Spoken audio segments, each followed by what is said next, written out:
Muy bien, estamos de regreso a las pantallas de Vía X, tu propia vía, y conocimos el desafuero de la diputada María Luisa Cordero, la conocida doctora Cordero, tras sus dichos respecto de la senadora Fabiola Campilla. ¿Y qué significa que un parlamentario pierda el fuero? Y más aún, ¿qué es el fuero parlamentario? Nos lo explica todo en detalle Mauricio Daza en Tiempo de Daza.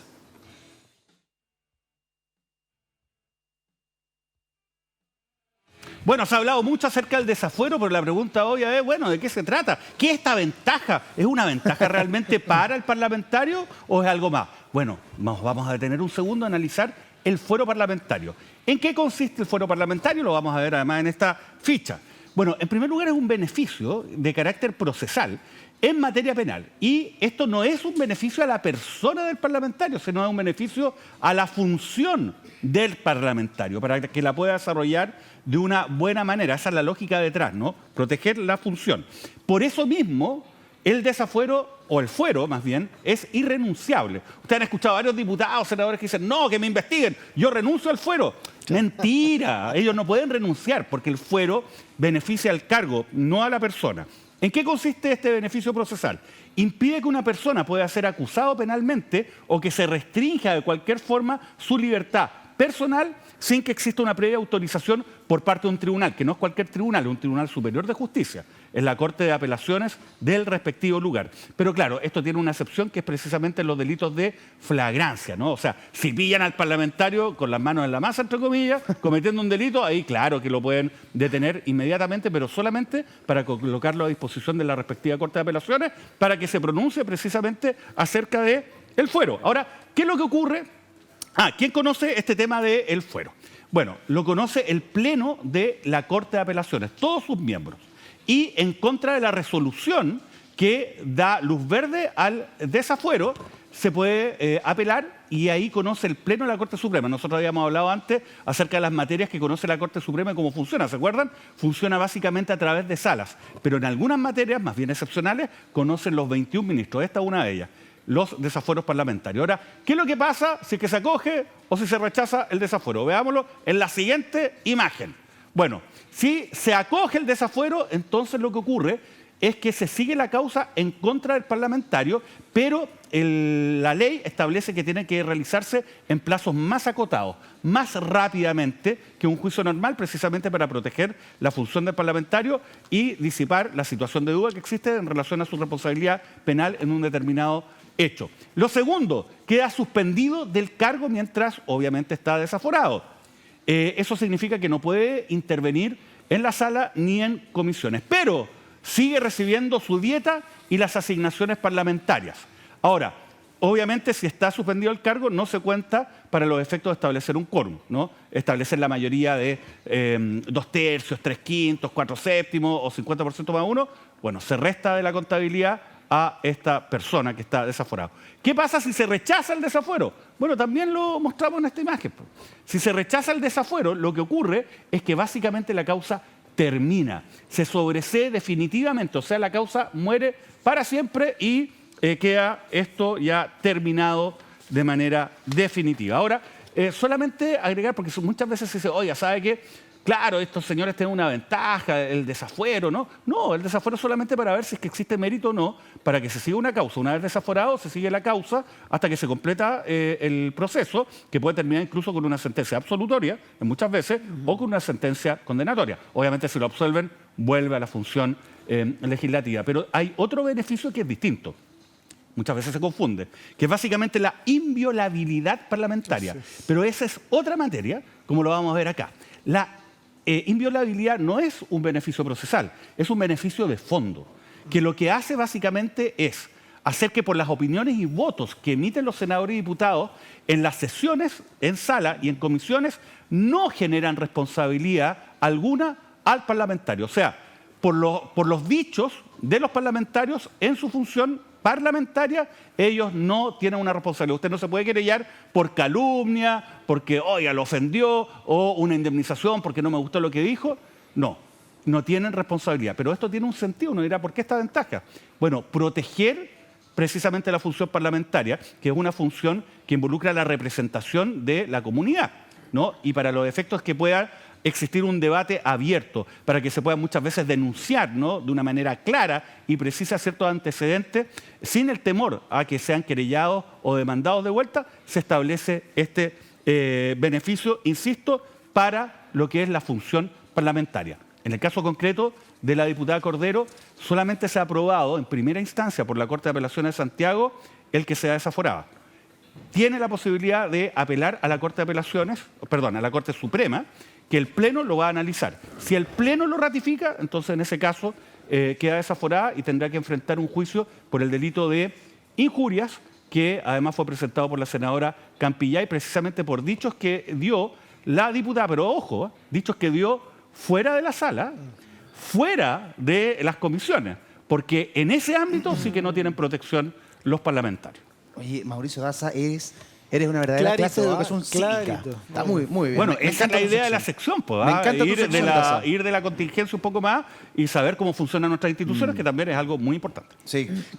¿Cómo han visto ustedes este proceso de desafuero que acoge el tribunal contra la diputada Cordero, diputado? Yo creo que las acusaciones de la diputada Cordero en contra de la senadora Campillay, que además de ser senadora es víctima de violaciones a los derechos humanos en el contexto del estallido social, son de extrema gravedad, no solamente por ser acusaciones irresponsables desde el punto de vista de la imputación que hace, sino que porque de alguna u otra manera se vuelve a revictimizar a quien fue víctima por parte de agentes del Estado de violaciones a los derechos humanos, ¿no? Y que hoy día es autoridad de la República, una de las senadoras más votadas de Chile por lo demás. Por lo tanto, considero que el resguardo político que ha tenido la diputada Cordero por parte de su bancada, de su partido, es una situación a revisar. Me parece preocupante. Creo que en situaciones tan graves como esta siempre hay un imperativo ético de ponerse del lado de la víctima y no del victimario, entendiendo que hay un principio de inocencia que debe, por cierto, ser investigada esta situación y que hay que esperar el resultado final. También, siempre a propósito del debate sobre el fuero y si es una ventaja o no, también el fuero representa un antejuicio en cierta medida, en el sentido de que hay una anticipación o se instala una anticipación respecto de la culpabilidad de algo que debe ser probado en el juicio posterior, en el procedimiento posterior. Y por lo tanto allí se presentarán las pruebas, ¿verdad? Finalmente tendremos una sentencia y de considerar la justicia chilena de que acá efectivamente hay una vulneración por el hecho de las injurias y de las calumnias que han afectado el honor, ¿verdad?, de forma grave de parte de la senadora. Ella tiene todo el derecho a buscar limpiar su honra y su honor, ¿verdad? Y tendrá que ser condenada en caso que la justicia así lo determine, ¿no? Y lo dijo Mauricio, ¿por qué acá se le desafuera? Porque estaba dando esas declaraciones en un contexto de un medio de comunicación, entiendo que en un medio radial, en un programa radial, y por lo tanto no tiene esa protección de inviolabilidad y tiene que hacerse responsable de lo que se dice, ¿no? Es un principio básico en democracia, nos hacemos responsables de las cosas que decimos y hacemos. Quiero la opinión de la diputada Gamuri y también de Gonzalo Youssef respecto de este desafuero. Sí, bueno. Pero antes, perdón, vamos a tomar contacto con el presidente de ANFUP Valparaíso, don Roberto Escobar, la Asociación Nacional de Funcionarios Penitenciarios. Está con nosotros, es un tema muy importante, nos ha estado esperando y le agradecemos a raíz de eso que estamos viendo en pantalla. Buenas noches, Roberto, gracias por estar con nosotros hasta ahora. Buenas noches, Eduardo. Roberto, estamos muy preocupados de partida nuestras condolencias por el triste suicidio de este colega de ustedes en la cárcel de Valparaíso, lo que ha vuelto a poner sobre la mesa de conversación, sobre la palestra, las condiciones de salud mental en las que trabajan, las condiciones de estrés en las que trabajan y las condiciones en general que Gendarmería, los funcionarios de Gendarmería vienen denunciando hace mucho tiempo. Hoy día están movilizados en Valparaíso, pero han recibido solidaridad de todo el país por parte de sus colegas. ¿Qué está pasando respecto de lo que te planteaba en términos de condiciones laborales? Bueno, lo hemos mencionado durante todas las manifestaciones que hemos llevado a cabo durante mucho tiempo. Nosotros venimos trabajando este tema, mira, desde el año 2019 y mucho antes, presentándole documentos a la autoridad de las pésimas condiciones laborales que tenemos aquí en Gendarmería y principalmente en Valparaíso, que es lo que nos convoca a nosotros acá. Roberto, hemos visto durante este gobierno en particular, apoyo a distintas ramas a Carabineros, a la propia Policía de Investigaciones, para reforzar una serie de labores, una serie de puntos de su trabajo. ¿No ocurre lo mismo con Gendarmería, toda vez que en las cárceles tenemos una situación que es bien crítica y que ha sido también instalada por el propio Ministro de Justicia? Efectivamente, así es, Eduardo. No hay un apoyo económico para Gendarmería. Un claro ejemplo para el presupuesto anual para Gendarmería, llegaron 6 carros y versus Carabineros 600 carros. Entonces lo que hace falta en Gendarmería más presupuesto para implementar políticas de salud mental, de vestuario, de hacer más cárceles. Pero Tenemos eso- la misma cantidad de cárceles desde los años de Ricardo Lago. Sí, pero se anunció por parte del ministro y del Ejecutivo la construcción o la ampliación de plazas al menos de manera importante para los próximos años. Se estima que van a ser miles las plazas que van a aumentar en el periodo del gobierno del presidente Boric. ¿Eso viene acompañado de anuncios para ustedes en particular, para los funcionarios y sus condiciones laborales? Algo real que nosotros digamos es así, no hay anuncios claros respecto a eso. Ya. Ustedes están en Lo condi- principal sería aquí que llegara más gente, más funcionarios a la escuela de Gendarmería para poder trabajar, porque Claro. la cantidad de internos está sumándose a 55.000, está proyectado a fin de año, Sí. y tenemos una cárcel que está hecha en la séptima región, pero no hay algo más, y la cantidad de funcionarios no da abasto, de verdad no, para la cantidad de reclusos que hay. Sí. Acá en Valparaíso son un porcentaje de 80 internos por un funcionario. ¿Ustedes están en condiciones hoy día de atender más plazas si es que se logra esa promesa anunciada de mayor cantidad de plazas durante el periodo de este gobierno? ¿Ustedes con los funcionarios que tienen y las condiciones que tienen pueden recibir más internos? Los internos, como ha sido en todos los gobiernos, se van a recibir igual. Pero ¿en qué condiciones van a estar? De verdad, porque los internos, si nosotros trabajamos mal, tenemos pésimas condiciones, los internos es mucho peor.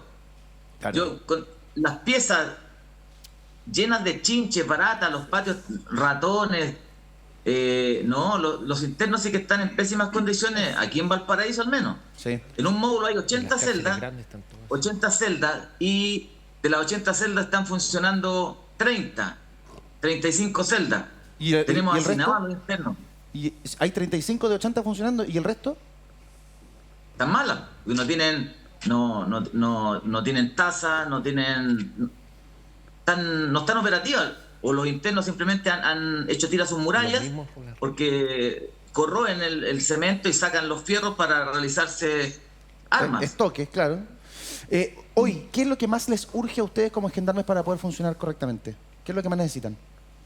Recursos para Gendarmería, el Ministerio de Justicia, el gobierno no es importante, no tenemos recursos acá para implementar cualquier tipo de política. Pues yo le decía, desde recursos humanos, recursos tecnológicos, hasta ponerle un baño, que es lo más básico, en un puesto de trabajo. Claro. Que acá no tenemos, ¿no? Tú estás en un puesto 15 horas y no tienes baño. Roberto, a ver, en la práctica hoy día ustedes están movilizados. ¿Qué significa que estén movilizados? ¿Hay riesgos para la población penal? ¿Hay riesgos, por ejemplo, de fuga? ¿Cómo están operando? No, el gendarme siempre va a hacer la pega. Si tú me decís que aquí la cárcel se llena de internos y sobrepasamos por mucho la población penal, el gendarme siempre va a hacer la pega, va a hacer el trabajo. Podemos estar movilizados, brazos caídos, pero no se van a afectar las visitas, no se van a afectar la población penal, pero nosotros intentamos con estas movilizaciones visibilizar el problema que tiene Gendarmería, que tenemos el personal de Gendarmería. Eso queremos visibilizarlo. Y tenemos el apoyo, muchos videos a nivel nacional de distintas cárceles, sobre todo los complejos más grandes. Arica fue el primero en pronunciarse. Nosotros le decimos y ellos se paralizan y empezamos un movimiento porque esto nos afecta a todos, es transversal. Sí, claro. El tema de la salud mental, la falta de recursos, no es solo en Valparaíso. Perfecto. Roberto, te envío un abrazo. Lamento mucho lo sucedido con este funcionario y espero que pronto el Ejecutivo pueda anunciar medidas urgentes para poder subsanar lo que está pasando con los funcionarios de Gendarmería, que constantemente, yo los he entrevistado en muchísimas oportunidades, desde hace muchos años, vienen clamando por mejoras en sus condiciones laborales. La verdad es que atienden lo que la sociedad no quiere ver, lo que de pronto nos gusta esconder bajo la alfombra, y necesitamos mejorar rápidamente aquello, porque si no el círculo del delito se perpetúa. Un abrazo, que estés bien, Roberto. Eduardo, muchas gracias por atendernos y por cooperarnos en esta movilización. Muy bien, que estés bien. Buenas noches. Hacemos una pausa, regresamos de inmediato con más Tiempos Violentos. No se vayan.